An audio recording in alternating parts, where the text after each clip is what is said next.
તો બહુ લાગે, પણ સ્કૂલે જવું હોય એટલે કંઈક કરવું જ ખરા ને. એટલે કે અમારે બીજે આમ ફરીને જાવી તો મોડું થઈ જાય, અને 2-3 કલાક પહેલાં નીકળવી તોય તે અમારે એનું જ રહેશે.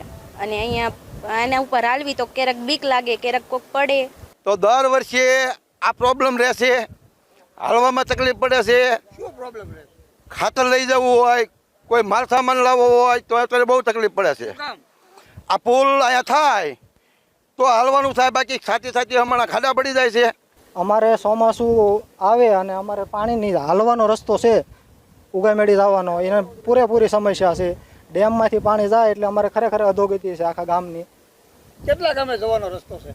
આથી 10-15 ગામનો જવાનો રસ્તો છે. ટાઈટમ, મેઘોડિયા, હાળીંગપડા, ગાળા, બેરડા સુધીના હીરા ગામવા માટે, ભીમડા, બધા ગામના અહીંથી હીરા ગામવા માટે ઉગામેડી જાય છે. ફૂલ તકલીફ એટલે બધાને કોઈ મૂકવા કે ક્યાં જવું, દળવા ના જવાના અમારા ગામના બરોબર. ઘંટી અહીં કાંઈ છે નહીં અમારા ગામની અંદર, કોઈ નહીં કાંઈ. એટલે નિશાળિયાને બધાને જવું તકલીફ ફૂલ પડે છે. 4 પૈયા કોઈ ઊભા વાગવા જવું પણ આવું